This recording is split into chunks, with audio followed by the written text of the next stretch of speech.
Bismillahirrahmanirrahim. Assalamualaikum warahmatullahi wabarakatuh. Alhamdulillah berjumpa kembali.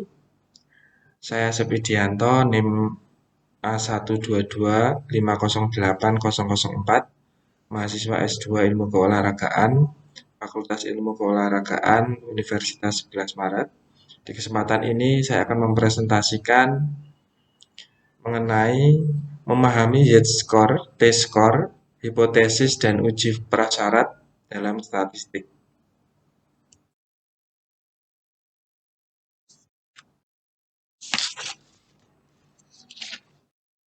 Materi ini membahas Z-score, T-score, pengujian hipotesis dan uji prasyarat sebagai fondasi analisis statistik yang valid dalam penelitian, khususnya konteks keolahragaan. Konsep Z-score, T-score untuk sampel kecil, langkah uji hipotesis, uji prasyarat atau normalitas, homogenitas, dan lain-lain, dan contoh aplikasi praktis agar mudah diterapkan. Selanjutnya yaitu apa itu Z-score. Z-score adalah nilai standar yang menunjukkan seberapa jauh suatu data berada dari rata-rata dalam satuan standar deviasi.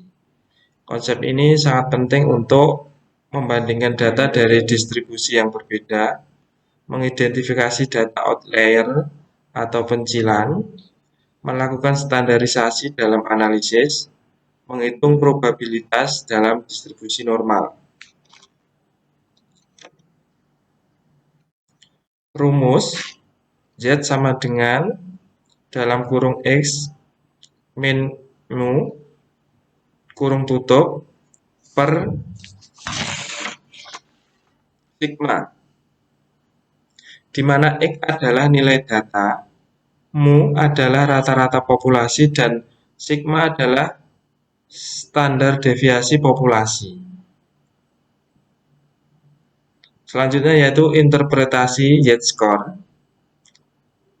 Z sama dengan 0, data sama dengan rata-rata populasi. Nilai ini berada tepat di tengah distribusi normal. Z lebih besar dari 0, data berada di atas rata-rata. Semakin besar nilai Z, semakin jauh dari rata-rata ke arah positif. Z lebih kecil 0,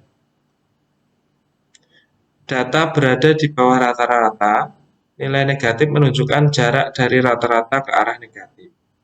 Aturan praktis, sekitar 68% data berada dalam kurang lebih satu standar deviasi, 95% dalam kurang lebih 2 standar deviasi, dan 99,7% dalam kurang lebih 3 standar deviasi dari rata-rata.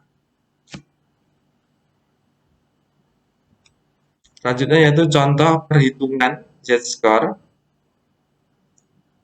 Ada sebuah studi kasus, seorang mahasiswa mendapat nilai 85 dalam ujian statistik.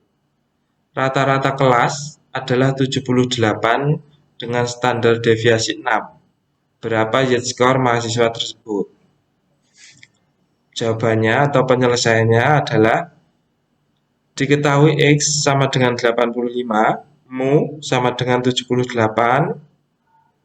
sigma sama dengan 6, Z sama dengan dalam kurung 85 kurangi 78 per 6. Hasilnya yaitu 7 per 6, kemudian sama dengan 1,17. Interpretasi mahasiswa tersebut memperoleh nilai 1,17 standar deviasi di atas rata-rata kelas. Ini menunjukkan performa yang baik, berada di atas sekitar 88% mahasiswa lainnya dalam distribusi normal. Selanjutnya, mengenal T-score. T-score digunakan ketika ukuran sampel kecil dalam kurung N lebih kecil dari 30, standar deviasi populasi tidak diketahui, data mengikuti distribusi T atau dalam kurung student T distribution. Formula T sama dengan dalam kurung X bar min mu dalam kurung tutup per kurung buka S per akar N kurung tutup. Di mana X bar adalah rata-rata sampel, mu adalah rata-rata populasi, S adalah standar deviasi sampel, dan N adalah ukuran sampel. Distribusi T lebih besar daripada distribusi normal dan mendekati distribusi normal seiring bertambahnya ukuran sampel. Selanjutnya yaitu perbedaan Y-score dan T-score. Untuk aspeknya apa saja? Yaitu ukuran sampel, standar deviasi, distribusi, derajat belajar, bentuk kurva. Mulai dari aspek ukuran sampel, untuk Y-score besar dalam kurung N sama dengan lebih besar 30 kurung tutup. Untuk T-score kecil atau N lebih kecil 30. Kemudian aspek standar deviasi untuk Z-score populasi atau sigmanya diketahui. Sedangkan untuk T-score yaitu sampel atau S digunakan. Aspek distribusi untuk Z-score normal standar, untuk T-score distribusi T. Aspek derajat bebas untuk Y-score tidak ada. T-score yaitu DF sama dengan N-1. Bentuk kurva untuk Y-score tetap, untuk T-score bergantung pada DF. Contoh aplikasi T-score. Data penelitian. Peneliti ingin menguji apakah rata-rata IPK mahasiswa program studi tertentu berbeda dari 3,0. Sampel 20 mahasiswa memiliki rata-rata IPK 3,2 dengan standar deviasi 0,4. Perhitungannya, kita masukkan rumus tadi. T sama dengan dalam kurung X bar min mu kurung tutup per kurung buka S per N kurung tutup. Nah, kita bisa masukkan angkanya. T sama dengan dalam kurung 3,2 dikurangi 3,0 per 0,4 ulangi per dalam kurung 0,4 per akar 20. Kemudian sama dengan 0,2 per dalam kurung 0,4 per 4,47 kurung tutup sama dengan 0,2 per 0,089 sama dengan 2,24.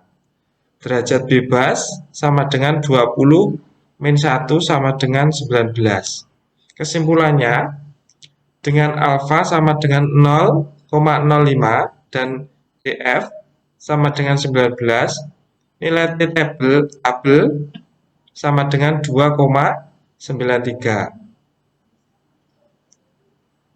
Ulangi, untuk T tabel sama dengan 2,093. Karena T hitung dalam kurung 2,24 lebih besar T tabel dalam kurung 2,093.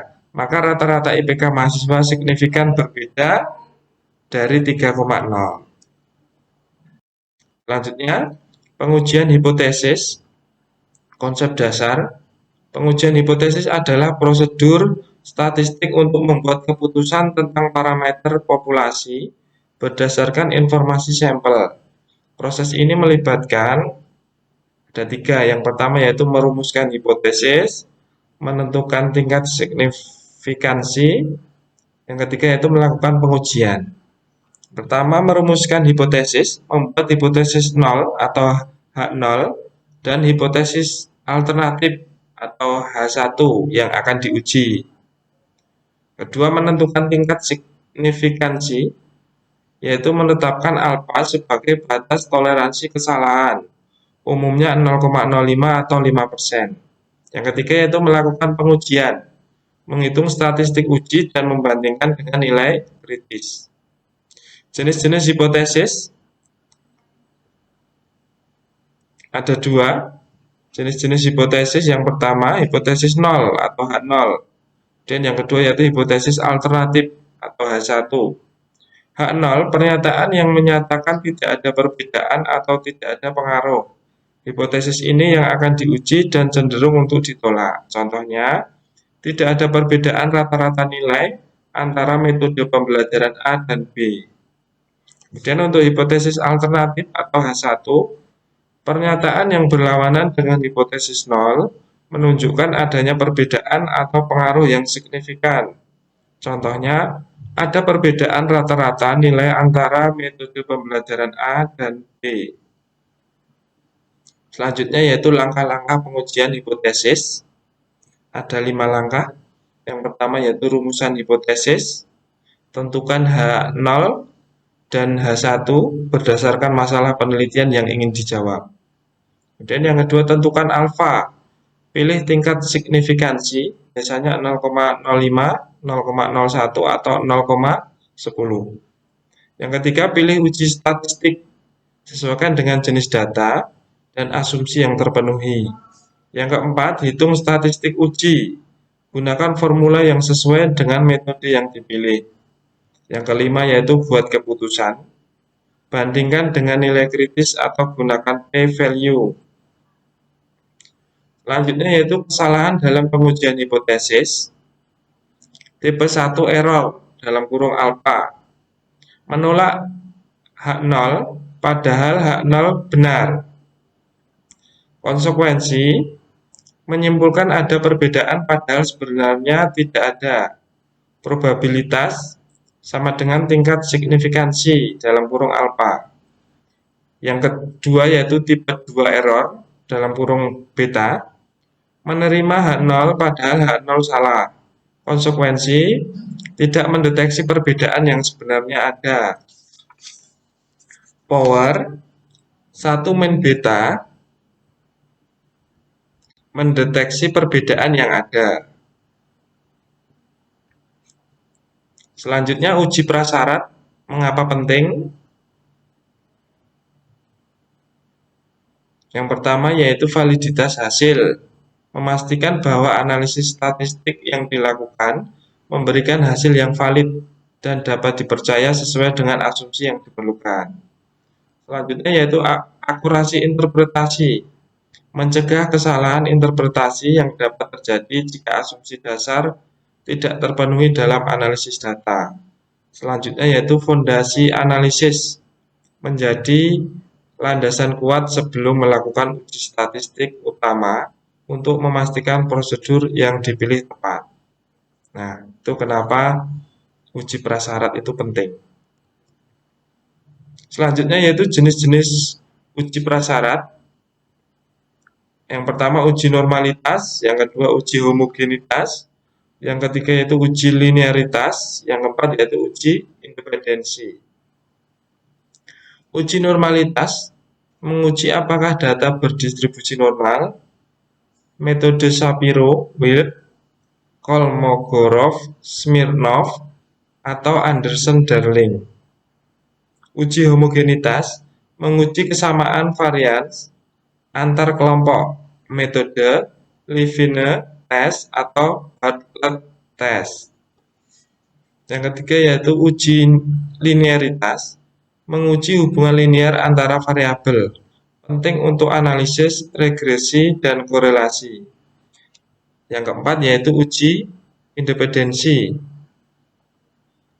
Memastikan observasi saling independen, tidak ada autokorelasi dalam data. Selanjutnya yaitu uji normalitas, Shapiro-Wilk. Kapan digunakan? Untuk sampel kecil, dalam kurung N sama dengan lebih kecil 50. menguji apakah data berdistribusi normal. Hipotesis H0, data berdistribusi normal. H1, data tidak berdistribusi normal. Keputusan, jika p-value lebih besar alpha dalam kurung 0,05, maka H0 diterima, artinya data berdistribusi normal. Tipsnya,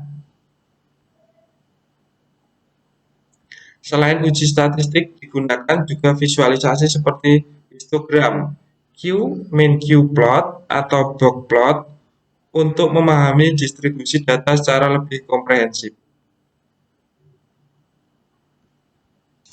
Uji homogenitas, Levene test, tujuannya yaitu menguji apakah varian dari beberapa kelompok sama atau homogen. Hipotesis, H0.2 sigma 1 pangkat 2 sama dengan sigma 2 pangkat 2 sama dengan titik-titik sama dengan sigma K pangkat 2 dalam kurung varian homogen. H1.2 minimal satu varian atau berbeda. Minimal satu varian yang berbeda. Interpretasi, jika p-value lebih besar dari 0,05 maka asumsi homogenitas varian terpenuhi. Alternatif, jika asumsi tidak terpenuhi, gunakan uji non-parametrik atau transformasi data. Selanjutnya yaitu contoh aplikasi lengkap. Studi kasus efektivitas metode pembelajaran. Seorang peneliti ingin menguji apakah metode pembelajaran online lebih efektif daripada pembelajaran konvensional terhadap hasil belajar mahasiswa. Yang pertama yaitu perumusan hipotesis. H0.2 mu 1 sama dengan mu 2 atau dalam kurung tidak ada perbedaan rata-rata hasil belajar. H1.2 mu 1 tidak sama dengan mu 2 dalam kurung ada perbedaan rata-rata hasil belajar. Selanjutnya yaitu uji prasyarat, uji normalitas dengan Shapiro-Wilk, P lebih besar 0,05 dalam kurung normal. Uji homogenitas dengan Levene, P lebih besar 0,05 dalam kurung homogen. Selanjutnya yaitu pemilihan uji. Karena asumsi terpenuhi, gunakan independent sample t-test. Selanjutnya yaitu bisa dilihat diagram batang. Bisa diperhatikan gambarnya. Itu menunjukkan bahwa online itu lebih besar, hampir mendekati angka 90. Untuk konvensional di bawahnya dari online. Selanjutnya, rangkuman dan tips praktis Y-score dan T-score. Pilih Y-score untuk sampel besar dalam kurung N sama dengan lebih besar 30 dengan sigma diketahui. Kemudian gunakan T-score untuk sampel kecil dengan S sebagai estimasi sigma. Pengujian hipotesis, selalu rumuskan hipotesis yang jelas. Pilih alfa sebelum analisis dan interpretasi hasil dalam konteks penelitian. Uji prasyarat, jangan lewatkan uji asumsi. Data yang tidak memenuhi asumsi memerlukan transformasi atau metode alternatif non-parametrik. Penguasaan konsep-konsep ini akan membantu Anda melakukan analisis statistik yang valid dan menghasilkan kesimpulan penelitian yang dapat dipercaya. Praktek terus-menerus adalah kunci untuk menguasai statistik. Demikian yang dapat saya presentasikan mengenai Y-score, T-score, pengujian hipotesis, dan uji prasyarat. Mudah-mudahan bermanfaat. Terima kasih. Assalamualaikum warahmatullahi wabarakatuh.